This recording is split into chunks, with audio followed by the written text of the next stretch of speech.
Well, hello there, this is our Retro Spurs Guidance, and this time we are looking at Super EDF on the Super Famicom. I'm going to sober up a bit before I do this video. This is the Jaleco logo. Jaleco, Japanese electrical company. I don't know what that means. I'm guessing there. And this is the letter E, and it's kind of masking in a spaceship over a cloudscape, and that spaceship is underlit, so it makes it look mean and moody. We have very minimal sound here, and this is the intro. This is quite a John Carpenter-esque kind of musical score we've got going on here, so I'm assuming there's going to be either ultra-violence or hilarity in this game, and there's neither of those two things, because I've played it before. Right, this is the config mode. Yep, you got some stuff in there. You can make the game harder, give yourself more lives. That's all in order. This is a horizontally scrolling shoot 'em up of no great repute. I don't think anybody's ever gone, "See that Super EDF? That's my favourite game in the whole goddamn world." I don't think anybody's ever said that. Not even in jest. Here's the game. Now, I have the arcade version of this game on a Evercade cartridge, and I described the spaceship in that as looking like a metallic cock and balls, and it still looks like that on the Super Nintendo, so well done there for phallic spaceship lovers everywhere. They are very happy that you managed to port that across at least perfectly. We have some nice alpha effects. We've got parallax scrolling clouds. We have a colour cycling background. We have music that is okay. It's got a bit of a kazoo feel to it, like the main melody is being played on a kazoo, which is either to your taste or not. I'm sure there are kazoo fans out there that like all of their tunes played via the cheap plastic mouth-based instrument. As you can see here, I've picked homing shot. You do get a choice of weapon before the level. You can pick from, it's either 8 or 10, I didn't count, but I only ever pick the homing shot. I've tested all the other ones, and they're all pretty rubbish. So homing shot is the best one.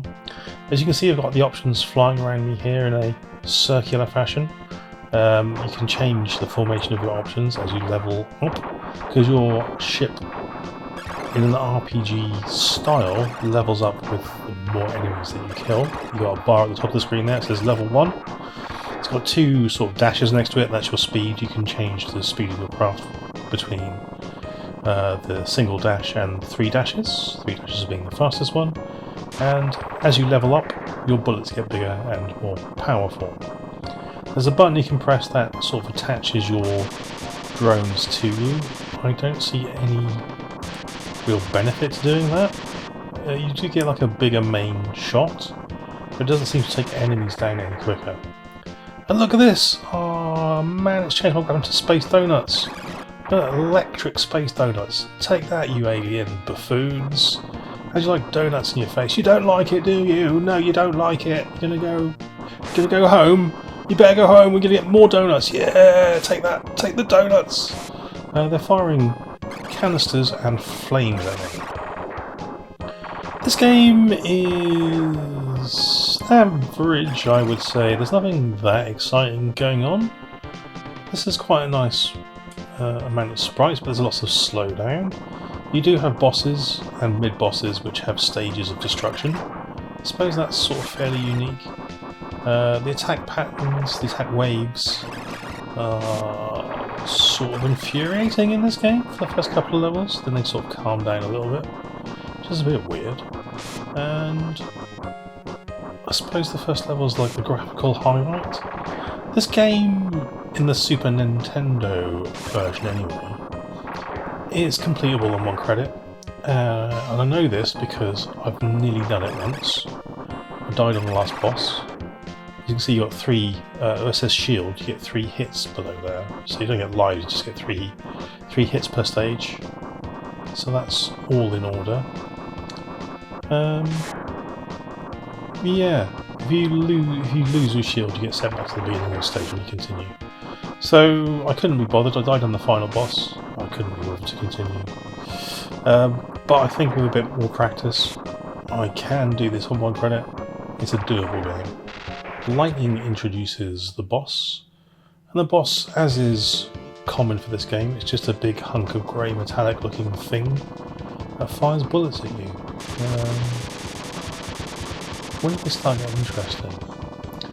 Well, I think the third level boss has got more of a robot-y look to it.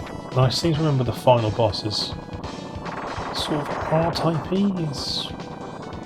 It's been a long time since I got to the final boss. I think it's got like you have to circle it quite a bit from the memory. From vague memory back in the day, using my booze-addled brain, I can't really remember. This game is super expensive, so if you want to buy an actual copy of Super EDF, Japanese Super Famicom style, with the box and the instructions, you're looking at £100 plus. What are you telling me? This game's a ton? It costs 120 quid. That's exactly what I'm telling you. Cockney geezer who suddenly appeared out of my mouth. Yeah, it's ridiculous amounts of money. How many weapons did we have there? Still, I went past it so quick. I think there were 10. But like I said, the homing laser missiles is the best option. They change into super powerful homing Doritos at some points. Yeah, the game's not worth 120 quid that you're going to pay for a box copy, that's for sure. It's not horrendous, it's just not worth the money. Back in the day, from memory again, using my whiskey-addled brain, I've never drunk whiskey before in my life, the magazines gave this sort of between a 7 and an 8 out of 10.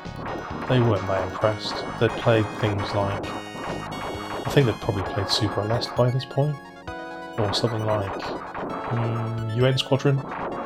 So this didn't really cut the mustard, I don't think. We're back to power up again. This is exciting. The first level, weirdly, is like the longest level in the game.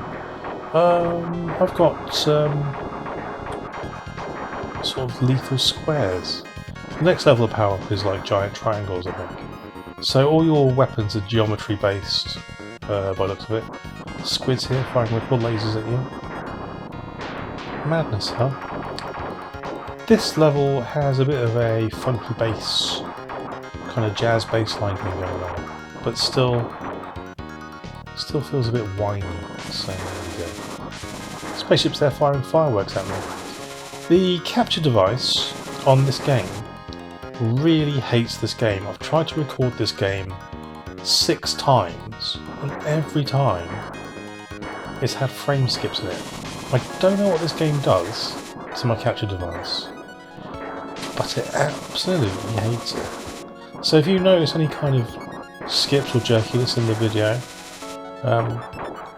I just can't get a clean recording of this game, and I'm loath to play it anymore to try and do that because it's not the most exciting.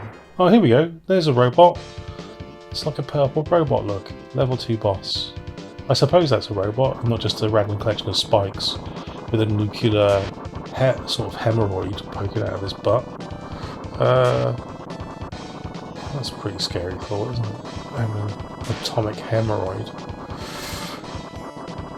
Yeah, things we discuss on this channel, huh? Right, see, did a frame skip there? Did you see that? There's something weird going on with this game. Maybe the video timing's off. I don't know. I'm not going to record it again though. Screw it. Right, I play through the next level. Well, I get as far as I can in the next level, then I unceremoniously die at the hands of some mechanical monstrosity.